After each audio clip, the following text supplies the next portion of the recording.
अस्सलाम वालेकुम, नमस्कार, सत श्री अकाल एंड गुड इवनिंग। मैं हूँ आरज़ू काज़मी और आप हमेशा की तरह से देख रहे हैं पॉइंट ऑफ व्यू। हमें जी जॉइन किया है मेजर गौरव आर्या ने, किसी तारुफ़ के मोहताज नहीं, सभी सर को जानते हैं। थैंक यू सो मच कि आज आपने जॉइन किया, बहुत शुक्रिया। थैंक यू आरजू जी, बहुत बहुत शुक्रिया बुलाने के लिए। Thank you. और आज सबसे पहले हम अपने टॉपिक के ऊपर जाएँ, हम आज आपसे सबसे पहले ये बताना चाहूँगी कि हमारे एक फैमिली फ्रेंड हैं डॉक्टर अज़हर असलम, अक्सर इंडियन टीवी पर भी आया करते हैं, रिपब्लिक पे और दूसरे चैनल्स पे।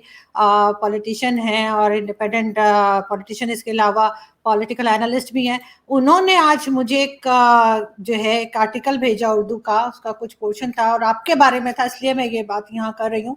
उसमें कहा गया कि आपकी एक वीडियो देखी है एक साहब ने, जिन्होंने वो आर्टिकल लिखा है और कहा कि जी आप बहुत बुरा भला कह रहे थे कि पाकिस्तान आर्मी के जो आर्मी चीफ होते हैं वो फौरन ही जैसे ही अपनी सीट से हटते हैं वो कहीं बाहर चले जाते हैं, उनके बच्चे भी बाहर होते हैं, उनकी जो प्रॉपर्टीज हैं वो भी बाहर होती हैं, पैसा भी बाहर होता है और यहाँ पे पाकिस्तानियों की वो जेब काटते हैं और मुल्क से बाहर चले जाते हैं। और इसी किस्म की बातें उन्होंने कही और साथ ही उन्होंने कहा कि मेजर गौरव का तो खैर काम ही ये है, वो तो बात करते हैं पाकिस्तान की आर्मी के खिलाफ। लेकिन जो लास्ट लाइन उन्होंने लिखी थी वो मुझे बड़ी इंटरेस्टिंग लगी। उन्होंने कहा कि लेकिन मैं पूछना ये चाहता हूँ, एक सवाल है कि क्या वो जो कुछ कह रहे हैं क्या वो झूठ है। तो ये कि इससे मुझे ये अंदाजा हुआ कि लोग अब आपको यहाँ पर सुनने लगे हैं और काफी हद तक जो है कुछ पॉजिटिव भी रिस्पॉन्स आ रहा है कि आपकी वीडियोस का और जो बात आप करते हैं। लेकिन साथ साथ इमरान खान जैसे बार बार बात कर रहे हैं न्यूट्रल की, और अभी हमारे DGISPR साहब ने भी एक प्रेस ब्रीफिंग में आके और कहा कि जी साजिश हुई थी या नहीं हुई थी, उसके बारे में भी उन्होंने स्टेटमेंट दिया। इमरान खान ने कहा कि उनका काम नहीं है और वो सिर्फ राय दे सकते हैं, वो ये नहीं कह सकते कि साजिश हुई है या नहीं हुई है। आपको क्या लगता है बार बार इमरान खान जो है फौज को बीच में लेकर क्यों आ रहे हैं, और इससे क्या फायदा इमरान खान को हो सकता है और क्या नुकसान पाकिस्तान को हो सकता है? आरजू जी, आपने 3-4 सवाल पूछे, मैं एक एक करके जवाब देता हूँ तफसील से। पहली बात तो ये कि जो मैंने कहा था कि पाकिस्तानी फौजी जो जनरल हैं वो जेब काट के भाग जाते हैं वगैरह, मैंने पाकिस्तान को मैं ये तो नहीं कहूंगा कि बहुत ज्यादा डीपली स्टडी करा है, पर जितना मैंने स्टडी करा है पाकिस्तान को, जितना मैंने थोड़ा समझा है पाकिस्तान को, और मैं 20 साल से पढ़ रहा हूँ आरजू जी। मैं रोज पाकिस्तानी न्यूज़पेपर्स पढ़ता हूँ, जियो न्यूज़ पढ़ता हूँ, मैं डॉन न्यूज़ पढ़ता हूँ, मैं Pakistani everything Pakistani which is content I consume, मतलब मैं हर एक चीज। तो मैं एक बात तो समझता हूँ कि पाकिस्तान पहली बात गरीब मुल्क नहीं है। पहली चीज, पाकिस्तान के पास वसाइल की कमी नहीं है। ये मेरा खुद का एनालिसिस है, ये मैंने कहीं पढ़ा नहीं, पर ये मेरी अंडरस्टैंडिंग है पाकिस्तान को। 20 साल से मैं स्टडी कर रहा हूँ फौज छोड़ने के बाद। 20 साल से मैं, क्योंकि फौज में ये सब तो चीजें बताते नहीं। फौज में तो ये है कि at my level, at a level of a major junior officer, क्या टैक्टिक्स होंगी आपकी, सेक्शन, प्लेटून, कंपनी की। हम लोग तो यही सीखते हैं ज्यादा से ज्यादा इन्फेंट्री में, और तो इतना कुछ हम सीखते नहीं। बट ये जो मैंने स्टडी करा है, और मैंने काफी पाकिस्तानी ऑथर्स की किताब पढ़ी है, तो मुझे ऐसा लगता है कि पाकिस्तान पहली बार तो गरीब मुल्क नहीं है। पाकिस्तान, मैं ये तो नहीं कहूंगा कि वसाइल से मालामाल है, लेकिन वसाइल कम भी नहीं है पाकिस्तान में। अगर कोई बोले कि पाकिस्तान में वसाइल नहीं है तो झूठ बोल रहा है। तो मेरा सवाल ये बनता है कि अगर पाकिस्तान गरीब मुल्क नहीं है और पाकिस्तान में वसाइल की कमी नहीं है, तो पाकिस्तान फिर एक एक अरब डॉलर के लिए IMF के पास क्यों जा रहा है? इसका ये मतलब है, और मैं कोई इकोनॉमिस्ट नहीं हूं अर्जुन जी जिसको बड़ी समझ है इकोनॉमी की, ऐसा बिल्कुल भी नहीं है। लेकिन from a common sense perspective ये तभी होता है अगर कोई ये जानबूझ के कर रहा हो। हमारे हमारे पहले जो सीओ साहब थे, कर्नल पाठक साहब, उनका एक बड़ा बड़ा एक मजेदार वो बात कहते थे, और मैं कई बार बोल भी चुका हूँ, गॉड ब्लेस हिज सोल, वो दुनिया में नहीं है। मेरे पहले कमांडिंग ऑफिसर हुआ करते थे कर्नल पाठक। कर्नल पाठक कहते थे कि अगर पहली बार कोई चीज हो तो वो हादसा है, अगर दूसरी बार वो चीज हो तो वो इत्तेफाक है, और अगर तीसरी बार हो तो वो साजिश है। ऐसा वो एक मजे में बोलते थे। लेकिन आप पाकिस्तान देखिए, अगर आपके पास फर्टाइल लैंड है पाकिस्तान में, और पंजाब जो कि सबसे ज्यादा फर्टाइल है पाकिस्तान में, आप फिर भी फिर भी आप अपने गेहूं, अनाज, खाने की चीजें आप बाहर से इंपोर्ट कर रहे हैं, क्यों? ठीक है, पाकिस्तान में कुछ डैम बने, कुछ डैम बन के रुक गए, पाकिस्तान में नदियां हैं, पाकिस्तान में सूरज की रोशनी इतनी है, खासतौर से आपके पंजाब के उस एरिया की जो कि आपके सिंध से मिलता है, जो हमारे राजस्थान के ऑपोजिट है, और आपके पूरे राजस्थान, बलूचिस्तान, यहाँ पे किसी भी चीज की कमी नहीं है, यहाँ पे सनलाइट की कमी नहीं है, यहाँ पे सोलर एनर्जी का जखीरा पड़ा हुआ है, सोलर एनर्जी का। लेकिन पाकिस्तान की सोलर एनर्जी ना के बराबर है। आपकी कोस्टलाइन इतनी ज्यादा है पाकिस्तान की, आप पूरा सिंध का देख लीजिए और आप पूरा वो बलूचिस्तान का एरिया देख लीजिए, कोस्टलाइन ही कोस्टलाइन है, ठीक है। उसके बाद आपकी फिशरीज का बहुत बुरा हाल है। तो ऐसी बात नहीं है कि पाकिस्तान को ऊपर वाले ने कुछ दिया नहीं है, पर अगर ये पाकिस्तान इतना कुछ होने के बाद, अच्छा ह्यूमन रिसोर्स है पाकिस्तान का, ठीक ठाक ह्यूमन रिसोर्स है, वही पाकिस्तानी बाहर जाके अच्छा काम कर रहे हैं, डॉक्टर भी बन रहे हैं, इंजीनियर भी बन रहे हैं, वही तो अरबों डॉलर भेज रहे हैं, 25-25 अरब डॉलर। अगर वो कमा नहीं रहे होते तो भेजते कहां से? डाके डाल के थोड़ा ना भेज रहे हैं, वो तो अपनी मेहनत की कमाई भेज रहे हैं। तो अगर पाकिस्तान में कैपेबिलिटी है तो फिर 1-1 अरब डॉलर का पाकिस्तान मोहताज क्यों है? तो कोई ना कोई तो कर रहा है जानबूझ के, ठीक है। और ये अंदर के ही लोग करते हैं, बाहर वालों में इतनी हिम्मत नहीं होती। जैसा मैं इंडिया के बारे में भी कहता हूं ना कि किले के दरवाजे अंदर से खुलते हैं, पाकिस्तान की भी किले के दरवाजे अंदर से ही खुले हैं, ठीक है। इंडिया में भी यही हाल है, आपके यहां भी वही हाल है। अब मैं दूसरी बात पे आता हूं आरजू जी। जो इमरान खान कहते हैं ना, मैं पिछले 1 हफ्ते में कुछ ऐसी चीजें हुई हैं जहां पे थोड़ा सा मेरा ओपिनियन बदला है, थोड़ा सा ओपिनियन मेरा बदला है। और हो सकता है, ऐसा मैं मानने को तैयार हूं कि हो सकता है मेरा एनालिसिस 19-20 हुआ हो। ऐसा कम होता है पर हुआ है। देखिए, ये साजिश वाजिश तो ये बहुत लंबी चीजें हैं जो इमरान खान कह रहा है कि साजिश ये, साजिश वो, साजिश वो। लेकिन एफएटीएफ में वो आपको आई थिंक 27 चीजें थी, आपने 26 पूरी कर ली, समथिंग लाइक दैट, कुछ ऐसी था। एक कम था आपका, एक, वो तो आपका 1.5 साल से एक कम है। आपने कोई पिछले 1 साल में कोई तीर नहीं मारा एफएटीएफ में। वो एक का बैलेंस तो 1.5 साल का भी था, एक का बैलेंस आज भी है।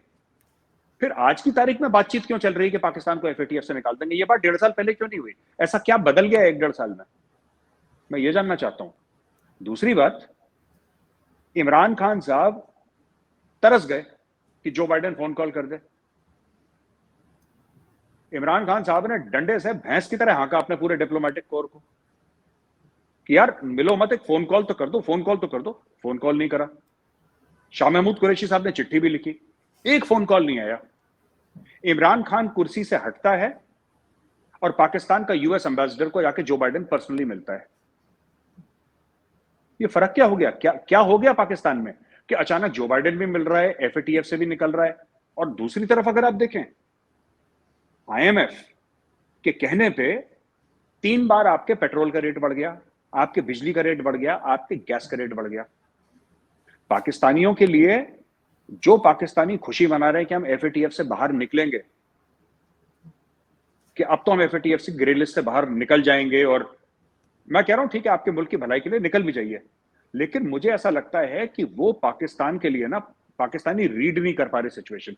क्योंकि कुछ ऐसा था जो इमरान खान जब प्रधानमंत्री था तब कुछ अटका हुआ था, और किसने अटकाया मुझे नहीं पता, हो सकता है यूएस ने अटकाया हो, पर मैं गेस कर रहा हूं। और इमरान खान के आते जाते ही, इमरान खान के जिसको कहते हैं, हिंदी में कहते हैं ना सत्ता, पावर से निकलते ही कुछ चीजें होने लगी पाकिस्तान के लिए पॉजिटिव, जो कि इमरान खान के समय पे नहीं हो रही थी।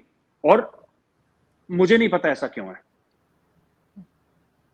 पाकिस्तान ने ऐसा क्या कर दिया कि एफएटीएफ से पाकिस्तान बाहर निकल गया?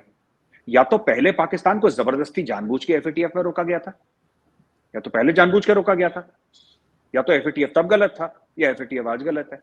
क्योंकि जो 27 में से अगर 26 शर्तें पाकिस्तान ने पूरी करी, ये तो 1.5 साल पहले पाकिस्तान ने पूरी करनी थी, कल थोड़ा ना पूरी करी है पाकिस्तान ने।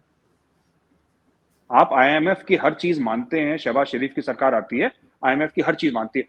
तेल के रेट बढ़ाने हैं, ठीक है साहब, 2 बार नहीं हम 3 बार बढ़ाते हैं, टकाटक तेल के रेट बढ़ रहे हैं। बिजली के रेट बढ़ाने हैं, दमादम मस्त कलंदर बिजली के रेट बढ़ाओ। गैस के रेट बढ़ाने हैं, कोई डाउट नहीं बॉस, बढ़ाओ। और क्या करना है बताओ? ब्याज बढ़ाना है, ब्याज बढ़ाओ। ये करना है, सब कुछ करो, सब कुछ हाँ हाँ हाँ।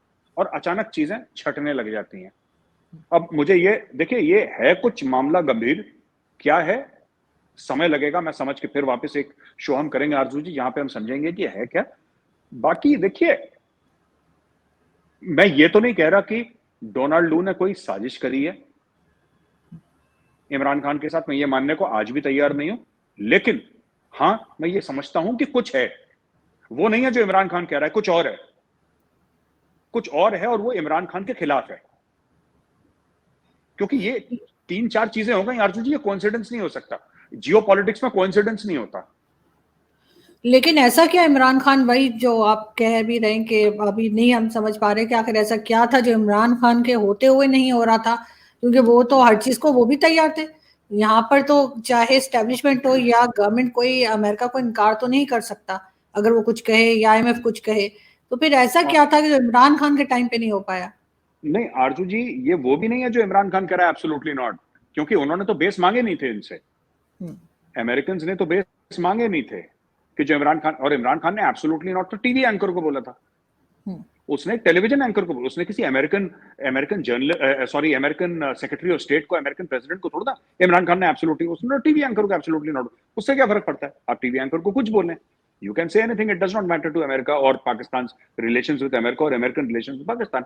मुझे नहीं पता जी, बट ये मैं सिर्फ आपके सामने ये कह रहा हूं कि as a very small student of geopolitics and foreign affairs and national security, हम लोग जब चीजें एनालाइज करते हैं तो इत्तेफाक जैसी कोई चीज हमारे बिजनेस में होती नहीं आरजू जी, हमारे धंधे में इत्तेफाक जैसी कोई चीज नहीं होती कि ये भी हो गया होगा, नहीं, जो भी चीजें होती हैं वो कैलकुलेटेड होती हैं, वो जानबूझ के होती हैं, वो करी जाती हैं।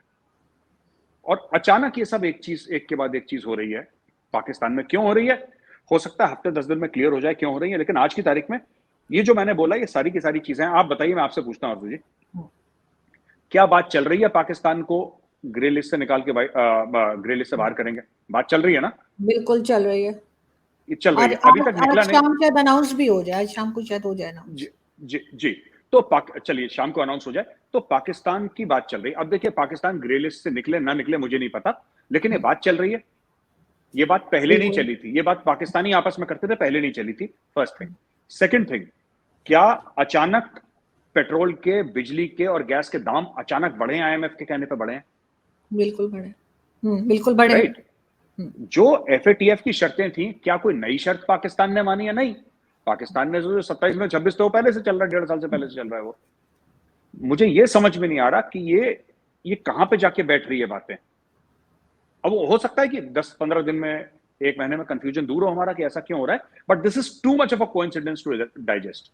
ये ज्यादा हो रहा है कुछ कोइंसिडेंस। नहीं बिल्कुल है, लेकिन जैसे आप कह रहे हैं आहिस्ता आहिस्ता पता चलेगा क्या असल स्टोरी क्या है। मगर एफएटीएफ से जो पाकिस्तान निकल रहा है तो उस पे भारत में कुछ है, बात की जा रही है, कुछ परेशानी है? क्योंकि हमेशा से इल्जामात लगाए गए हैं, बहुत एलिगेशंस थी पाकिस्तान के ऊपर भारत की तरफ से कि जी कभी कहते थे कि फंडिंग की जाती है, टेरर फंडिंग की, कभी कुछ। तो और आजकल तो आप जानते ही हैं कि आप अपने पायलट को भी नहीं भेज सकते क्योंकि हमारे पास चाय भी नहीं है पिलाने के लिए, वो जो हम कहते थे कि टी इज फैंटास्टिक, तो वो भी खत्म होगी। और वो भी हमारे एक पॉलिटिशियन ने कह दिया कि जी चाय भी ना पिए। तो कुछ भारत में बात हो रही है कि एफएटीएफ से पाकिस्तान निकलेगा, तो आप लोग खुश हैं या आप लोग को लगता है कि नहीं गलत हो रहा है?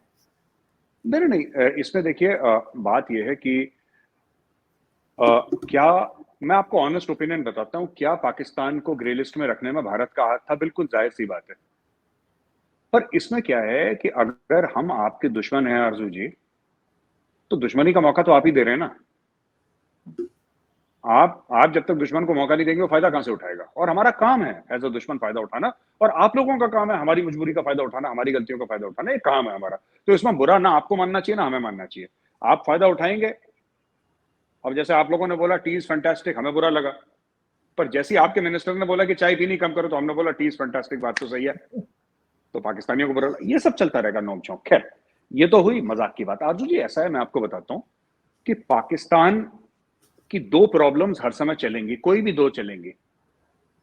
एक जमाने में पाकिस्तान का था आईएमएफ का मामला, यानी कि फाइनेंशियल इंस्टेबिलिटी, और एफएटीएफ, ये दो मामले थे। अगर एफएटीएफ हट जाता है तो आपकी फाइनेंशियल इंस्टेबिलिटी और पॉलिटिकल इंस्टेबिलिटी आज की तारीख में भी है। अगर पॉलिटिकल इंस्टेबिलिटी है, हट जाती है, तो पाकिस्तान की जो फाइनेंशियल इंस्टेबिलिटी है और टेररिज्म, पाकिस्तान में ये दो से लेकर तीन प्रॉब्लम रहेंगी। तो पाकिस्तान की अगर देखिए बात यह है ना कि पाकिस्तान की प्रॉब्लम्स क्या है, एफएटीएफ, मैं वही कह रहा हूं, अगर पाकिस्तान एफएटीएफ से हट जाता है, राइट, तो उससे ज्यादा कोई फायदा इसलिए नहीं होगा क्योंकि पाकिस्तान ऑलरेडी आईएमएफ की चंगुल में घुस चुका है और बाहर कोई आने का रास्ता नहीं है except for more and more loans. तो पाकिस्तान, अच्छा पॉलिटिक, अभी खान साहब फिर दौड़ा दिया खान साहब ने कि अब तो मैं बहुत बड़ा मार्च करूंगा। कर रहे हैं ना खान साहब मार्च, अब उन्होंने अनाउंसमेंट कर दिया आज, संडे को कर रहे हैं। संडे को कर रहे हैं, सब घरों से निकलो, सबके घरों में जाओ, बोलो कि पूरी तादाद में निकलें, जोरों शोरों से निकलें, हम मार्च करेंगे। तो पॉलिटिकल इंस्टेबिलिटी है, पॉलिटिकल इंस्टेबिलिटी है नहीं, जैसे इंडिया में भी प्रोटेस्ट हो रही है, लोग यहाँ पे भी बसें जला रहे हैं, तो वो तो हमारे इतना बड़ा मुल्क है 130 करोड़ का, कुछ ना कुछ चलता रहेगा इंडिया में, कभी ऐसा नहीं होगा कि कोई कुछ नहीं कर रहा, कोई ना कोई चलेगा। बात पाकिस्तान में यह है कि पाकिस्तान में वो सत्ता गिराने की बात कर रहा है, पॉलिटिकल इंस्टेबिलिटी है, सोशल इंस्टेबिलिटी है। तो पाकिस्तान के 2 पॉइंट पहले थे, एफएटीएफ अगर चला जाता है फिर भी पाकिस्तान के 2 पॉइंट रहेंगे। तो throughput in the system will remain the same. आरजू जी, जो थ्रूपुट है ना सिस्टम में वो सेम रहेगा, 2 पहले थे 2 अब रहेंगे। नहीं, आप ये तो ठीक कह रहे हैं, लेकिन साथ साथ आर्मी चीफ ने एक बार फिर कहा है कि वक्त आ गया है कि कश्मीर का हल जो है वो निकाल लिया जाए। ये स्टेटमेंट आया है कमर जावेद बाजवा साहब की तरफ से। तो आपको लगता है कि अब कोई हल निकल आएगा या बस ये एक स्टेटमेंट है जो हर कुछ दिन के बाद दे दिया जाता है? आरजू जी, ये बाजवा साहब ने बात किससे करी? उन्होंने ये स्टेटमेंट दिया, उनका स्टेटमेंट चल रहा है उस पर, कि जाहिर है मीडिया से ही बात की होगी। तो मीडिया हल थोड़ा ना निकालेगा, हल तो इंडिया निकालेगा। तो मैं ये कह रहा हूं कि ये शगुफा, आपने कभी सुना है इंडियन आर्मी के चीफ को ये बोलते हुए कि कश्मीर का हल हमें करना पड़ेगा? नहीं बोला। जबकि जो पाकिस्तान ऑक्यूपाइड कश्मीर है, जिसको आप लोग आजाद कश्मीर बोलते हैं, वो हम क्लेम करते हैं। आपने कभी नहीं सुना होगा इंडियन आर्मी चीफ, कभी किसी ने once in a while in a response कुछ बोला होगा तो बोला होगा? कभी कुछ नहीं बोला, हमें ये हल करना है, वो हल करना है, ये करना है। सब चुप बैठे, जिसको जब करना होगा कर देंगे, चुपचाप कर देंगे, उसमें बोलने की आवश्यकता नहीं है, जरूरत नहीं है। तो मुझे नहीं पता कि कमर जावेद बाजवा साहब ने किसके लिए बोला, उन्होंने किससे बात करी, किस कॉन्टेक्स्ट में बोला, I am not aware, but he is welcome. He is the army chief of Pakistan. He is welcome to his comments. आपकी आर्मी की तरफ से एक और चीज भी चल रही है जो अग्निपथ या अग्निवीर करके, और उसपे काफी हंगामा जो है वो टीवी पे दिखाया जा रहा है, और यहाँ के इवन पाकिस्तान टीवी पे भी बताया जा रहा है कि बहुत लोग जो है उस पे नाराज है, प्रोटेस्ट कर रहे हैं। वो क्या है, वो क्या चीज है? वैसे अग्निपथ से मुझे बच्चन साहब की मूवी याद आ जाती है, अग्निपथ। तो लेकिन ये कि वो जी जी पहली जी वाली जी अच्छी थी, पहली ही अच्छी थी, अगर आप दूसरी मूवी पहली का वाली कह रहे हैं फर्स्ट। हाँ जी जी। आरजू जी, ऐसा है कि अग्निपथ एक स्कीम है जहाँ पे एक 4 साल के लिए लोग आएंगे, फौज में सर्व करेंगे और एक कुछ पैसा लेके अपना चले जाएंगे, और उनको प्रेफरेंस दिया जाएगा सीएपीएफ, हमारी सीआरपीएफ, बीएसएफ, आईटीबीपी, इन सब फोर्सेस में इनको भर्ती करने के लिए स्टेट पुलिस में इनको लाया जाएगा। ये एक एक एक एक तरीका है इनको अब्जॉर्ब करने का। बाकी अब कुछ लोग हैं जो इसके खिलाफ प्रोटेस्ट कर रहे हैं, और इसके खिलाफ उनको ऐसा लगता है कि नहीं, और ये 4 साल का नहीं होना चाहिए। अब देखिए ना, ये 4 साल का होना चाहिए, 50 साल का होना चाहिए, तो इंडियन आर्मी डिसाइड करेगी, वो थोड़ा ना डिसाइड करेंगे। They will not decide. When the army chief and the government of India have taken a decision, they should stick by it and end of story. तो ये कहना, देखिए मैं खुद शॉर्ट सर्विस ऑफिसर हूँ, कल मैं अपने जैसे 20,000 शॉर्ट सर्विस ऑफिसर को लेके मैं सड़क पे उतर जाऊं कि नहीं, हमें भी होना चाहिए, हमें भी होना चाहिए, ऐसे तो नहीं होता। तो ये जो ट्रेन में आग लगा रहे हैं, ठीक है ना, देखिए एहतजाज करने का हक सबका है, और मैं उनके साथ हूं जिनको ये अग्निपथ प्रोग्राम नहीं पसंद आता। ये इनका संवैधानिक हक है, इनका आईनी हक है, और जरूर करें ये, इसमें कोई दिक्कत नहीं, there is no problem, they must protest अगर उनको गलत लग रहा है तो। लेकिन ये ट्रेन फूकना, आगजनी करना, आर्सन, राइटिंग, तोड़फोड़, ये फिर ये गलत है फिर। बिल्कुल। हाँ, जाहिर सी बात है। देखिए बात यह है कि कोई भी हो वो ऐसे आग वाग, अब यही लोग हैं ना, कल अगर सरकार बोलेगी कि जरा इनको करना जरा फिट, इनका जरा सॉफ्टवेयर अपडेट करें जरा इन सब का, फिर वो विक्टिम कार्ड प्ले करेंगे कि हाँ हमारा बच्चा था 18 साल का, वो बस घर से दूध लेने के लिए गया था और फिर पुलिस ने देखो उसको ये कर दिया। फिर ऐसी कहानियां सुनने को मिलेंगी। हमारा भी तो मीडिया लेफ्ट लिबरल मीडिया है, उसका फुल टाइम यही ऑक्यूपेशन है ना कि ये हो गया ये हो गया। तो मुझे नहीं लगता ये सब करना चाहिए। और देखिए सरकार, एक और चीज आरजू जी मैं बता दूं, फौज की, army is not a job generation scheme. हमारे यहाँ मनरेगा है, मनरेगा एक वो बेसिकली क्या है कि कोई जैसे लेबर के लिए लोगों को बुलाते हैं, जैसे गांव में, इवन शहरों में, कि आपने लोगों को बुलाया और उन्होंने कुछ खुदाई वुदाई करी या कुछ काम करा, उसके लिए उनको डेली वेजेस मिलते हैं। So people are occupied and they get some daily stuff. तो सरकार अरबों डॉलर का साल में मनरेगा करती है। It's scheme. फौज मनरेगा नहीं है। फौज का काम नौकरियां देना नहीं है। फौज का काम देश की रक्षा करना है, जो हमारा वतन है उसकी दिफा करना है फौज का काम। फौज एक जॉब जनरेशन फैक्ट्री नहीं है। तो जो लोग ऐसा समझते हैं वो गलत करते हैं। और वैसे भी मैंने ट्वीट भी करा था कि अगर आप ये सोच रहे हैं कि आप जलाएंगे, ट्रेन जलाएंगे, आगजनी करेंगे, तो फिर फौज के लिए आप बने नहीं है, फिर आप फौज के लिए नहीं बने। तो मुझे लगता है कि सरकार सख्ती नहीं कर रही है, ये सरकार की कमी है। सरकार को सख्ती करनी चाहिए और मुझे लगता है एक्सट्रीम लेवल पर सख्ती करनी चाहिए। इन लोगों एक्सट्रीम लेवल पर सख्ती करनी चाहिए। कोई रियायत कुछ भी हो, आपको जो फोर्स इस्तेमाल करनी पड़े आप फोर्स इस्तेमाल करें और खत्म करें ये सब। नहीं, बिल्कुल ठीक। लेकिन सर साथ साथ हमने ये भी देखा कि इमरान खान ने जो है वो रशियन ऑयल की बात की और कहा कि जी इंडिया वहां से लेता चला जा रहा है और हमने लिया ही नहीं। लेकिन आपने पहले भी जैसे बताया था कि हमारे पास तो रिफाइनरी ही नहीं है कि हम उसको अगर ले भी लें तो करें क्या, पकौड़े बनाएं। लेकिन फिर भी सर आप क्या देखते हैं कि आप लोग जिस तरीके से रशिया और अमेरिका दोनों को बैलेंस करके भारत चल रहा है, तो पाकिस्तान क्यों नहीं चल पाता? मतलब वो बार बार अमेरिकन प्रेशर में आके हम जो है वो रशिया की तरफ से हट जाते हैं और इन दोनों के क्लैश में बीच में जैसे हम फंसे हुए एक तरह से। तो क्या सिर्फ इकोनॉमी ही एक रीजन है या हमारी फॉरेन पॉलिसी भी आपको कहीं ना कहीं कमजोर लगती है? ना इकोनॉमी है ना फॉरेन पॉलिसी। अर्जु जी मैं बात करूंगा, थोड़ी सी आपको बुरी भी लगेगी, पाकिस्तानी भाई बहन सुन रहे हैं उनको बुरी भी लगेगी। बात ये नहीं कि हमारी फॉरेन पॉलिसी बड़ी तगड़ी है, या हमारी फॉरेन पॉलिसी आज से तगड़ी नहीं, हमारी फॉरेन पॉलिसी 70 साल से तगड़ी है। तो ये आज की पैदाइश नहीं है फॉरेन पॉलिसी। बस मोदी जी के आते थोड़ी सी अग्रेसिव हो गई है फॉरेन पॉलिसी। फॉरेन पॉलिसी हमारी पहले भी अच्छी थी। और ना ये पैसे की बात है, क्योंकि इंडिया ये सब पहले भी कर रहा था जब इंडिया के पास इतने पैसे नहीं थे, इतना बड़ा मार्केट नहीं था। मुझे लगता है, और ये बात थोड़ी सी कड़वी है लेकिन सच है, मुझे लगता है आप लोगों का जो अशराफिया है वो लालची है। जो आप लोगों की क्रीम है ना, जो आपके टॉप फैमिलीज हैं पाकिस्तान में, जो सबसे बड़े लोग हैं जो पाकिस्तान चलाते हैं, चाहे जर्नल हो, चाहे ब्यूरोक्रेट्स हो, चाहे वो पॉलिटिकल लीडर्स हों, ये लोग लालची हैं। ये, और मैं ये नहीं कह रहा कि भारत में लोग लालची नहीं होते, ऐसी बात नहीं, भारत में भी बहुत है। हमारे वाले भी कोई ऐसे दूध के धुले नहीं है। लेकिन कभी तो कोई मुल्क की बात सोचे। यहाँ पे सब अजीब सी, आप इमरान खान को ले लीजिए, वो अपनी धुन में घूम रहा है बावले की तरह। ये नवाज शरीफ, शहबाज शरीफ को देख लीजिए, वो अपनी धुन में घूम रहे हैं। जरदारी अपनी धुन में, बिलावल अपनी, मतलब मुल्क देखिए। जब आप, मैंने आपको क्या बोला था पहले, पाकिस्तान में वसाइल की कमी नहीं है और ना पाकिस्तान में मसाइल की कमी है, ठीक है। ये दोनों वसाइल और मसाइल आपके एक साथ चलते हैं। इशू ये है कि आपने बात करी फॉरेन पॉलिसी की। इमरान खान साहब कहते हैं कि मैं रूस से तेल खरीदने वाला था, खरीद लेते भाई। You are the prime minister of the country. Gas pipeline जो ईरान ने बोली थी, ईरान ने अपनी साइड की गैस पाइपलाइन बना ली, पाकिस्तान को बनानी थी। और ये आज से नहीं है, कितने सालों से चल रहा है।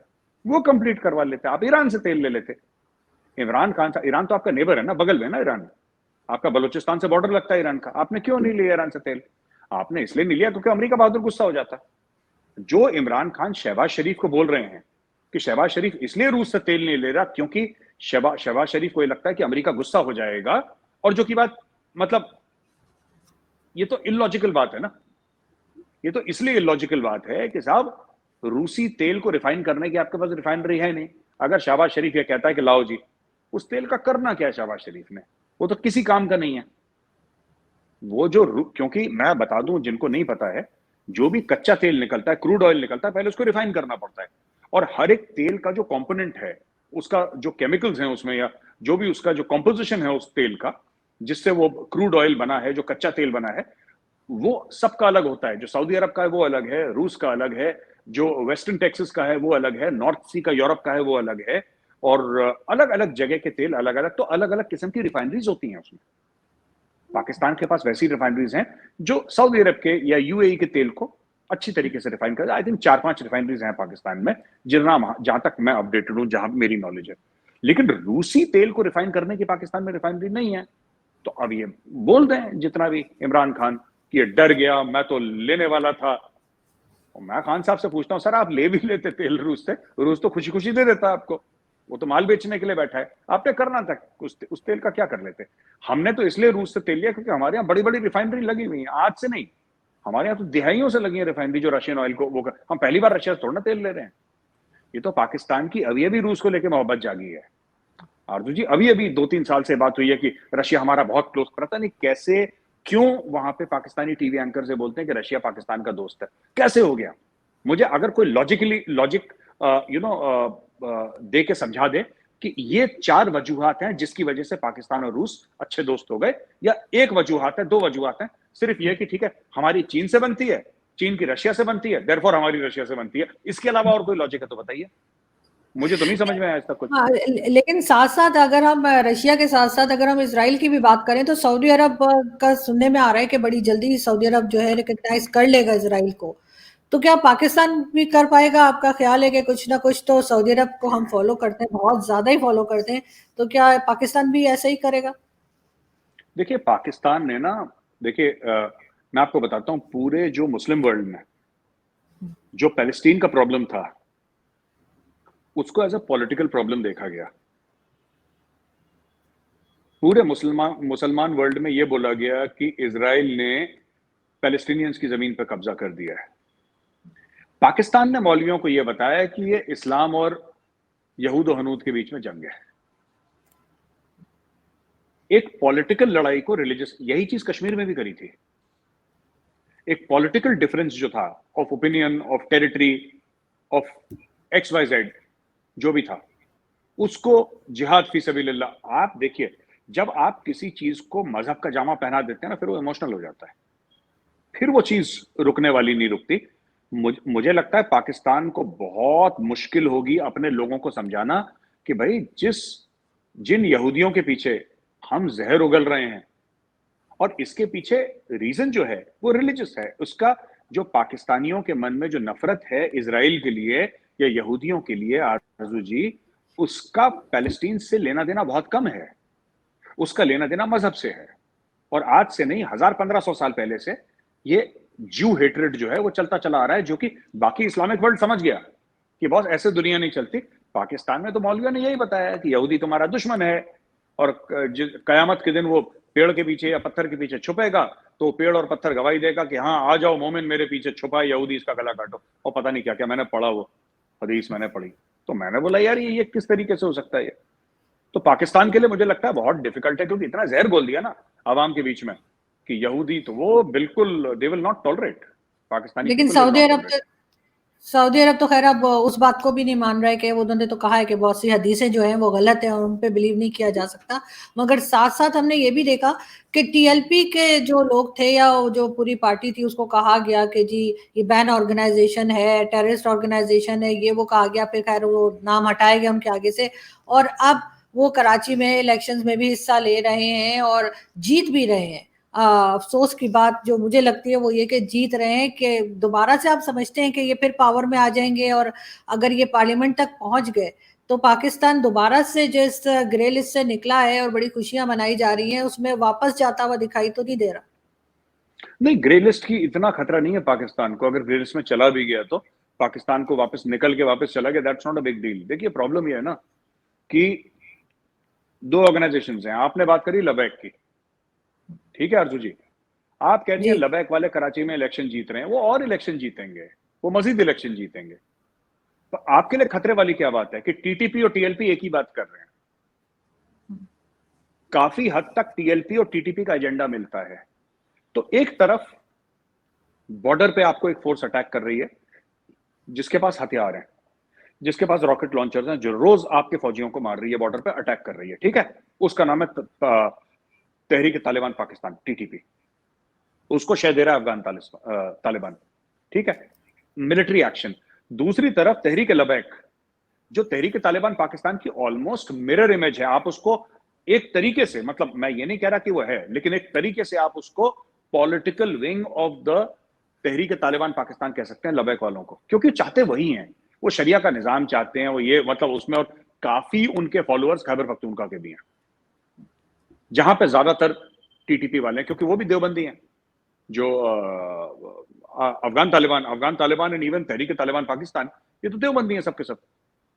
तो मैं आपसे ये कह रहा हूं कि ये जो ऑर्गेनाइजेशंस है ना, ये आपस में आइडियोलॉजिकली मिली हैं, और कहीं ना कहीं अगर उनके 10 पॉइंट हैं, यानी कि तहरीक तालिबान पाकिस्तान के 10 पॉइंट हैं जो उनकी आइडियोलॉजी है, और तहरीक लबैक के 10 पॉइंट हैं जो उनकी आइडियोलॉजी है, ठीक है, इनमें से 10 में से करीब 5-6 तो इनके कॉमन है।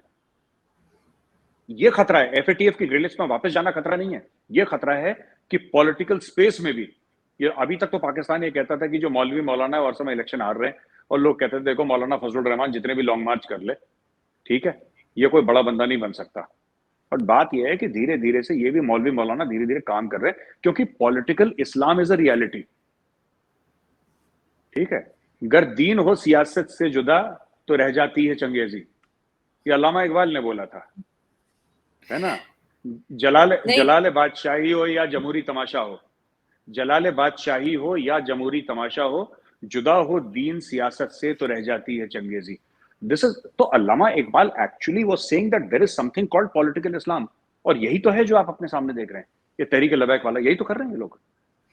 नहीं बिल्कुल, लेकिन लास्ट में मैं यही पूछना चाहूंगी कि अगर इस तरह का कोई माहौल बनता है यहाँ पे, जो आई विश के कभी ना बने, तो क्या भारत को इससे खतरा हो सकता है? जैसे कि अभी कुछ दिन पहले आपने खुद भी देखा होगा कि जैद आमिर साहब ने एक स्पेस की थी वो, और कह रहे थे कि जी वो अब के जो है श्रीनगर से नहीं, उसमें लिखा था कि अब वो दिल्ली से स्टार्ट लेंगे, और गजवा हिंद की बात की थी।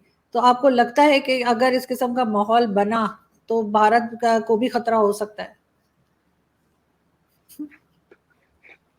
मैं तो कह रहा हूँ, मुझे लगता है जैद हमीद साहब जो हैं वो ट्विटर पे ही फतेह करेंगे दिल्ली विल्ली, और बिल्कुल सब परचम लहराएगा लाल किले पे। अब इतने साल से तो मैं सुन रहा हूँ जैद हमीद को, एक मेरे एक मैं एक बता रहा चीज हूँ आपको एक चीज सॉरी, मैं आपको जी आपकी बात काट रही हूँ। आप लोगों ने बड़ा गलत जी। किया है कि आप लोगों ने उनका ट्विटर बैन कर दिया है, क्योंकि इंडिया में होना चाहिए था, ताकि वो लोग भी, आपके तरफ से भी लोग उसमें शामिल होते हैं उनकी स्पेस में, और सुनते तो वो क्या कह रहे हैं, मजा आता। नहीं बिल्कुल बिल्कुल बिल्कुल मजा तो आता, लेकिन वही चीज है आरजू जी, अब पता नहीं क्यों बैन कर दिया, हमें भी एंटरटेनमेंट की कमी पड़ रही थी। मैं आपको बताता हूँ ना कि इसमें क्या है आरजू जी, की ये कब से ये लोग कभी फतेह करने इंडिया चलते हैं, कभी कह रहे हैं श्रीनगर फतेह करेंगे, अब उन्होंने बोला श्रीनगर तो मुश्किल है, अब छोड़ दो, वहां पे ठंड बहुत पड़ रही है, चलो दिल्ली से ही फतेह करते हैं। मैं कह रहा हूँ तमिलनाडु से शुरू करो, केरला से, राजस्थान से, जहां से शुरू करना है शुरू तो करो। मैं तब से इनकी पता नहीं कितने सालों से बातें सुन रहा हूँ, बातें बहुत करते हैं, बातों के बादशाह हैं। अब कुछ फिजिकल एक्शन तो कुछ हो। जैद हमीद साहब तो टोपी पहन के अपने ट्विटर स्पेस पे आ जाते हैं कि चलो अटैक करेंगे इंडिया को, अब दिल्ली चीर दो दिल्ली को, और ये कर दो, काट दो सब काफिरों को, जान से मार दो। अच्छा, मारना तो शुरू करो यार, सर बोल बोल के थोड़ा ना। हाँ, हो सकता है कि काफिर बोरियत से मर जाए किसी दिन, मैं बता रहा हूँ, मुझे ही ना हार्ट अटैक आ जाए देख देख के कि बोल बोल के जैद हमीद की काफिरों को मार दो। अरे यार, बैठे हैं कब से वेट कर रहे हैं, अब अच्छा नहीं लग रहा मुझे। नहीं नहीं, आप बिल्कुल इस तरह की बात ना कहा करें, आप अपना ख्याल रखें, और ये कि बिल्कुल एंटरटेनमेंट बंद नहीं होनी चाहिए, इसलिए उनका मैं जरूर रिक्वेस्ट करूंगी कि आप अगर हो सके तो उनका ट्विटर जो है वो देखा करें आप लोग इंडिया में। थैंक यू सो मच कि आपने आज ज्वाइन किया, बहुत अच्छा लगा आपसे बात करके। Thank you. Thank you, thank you.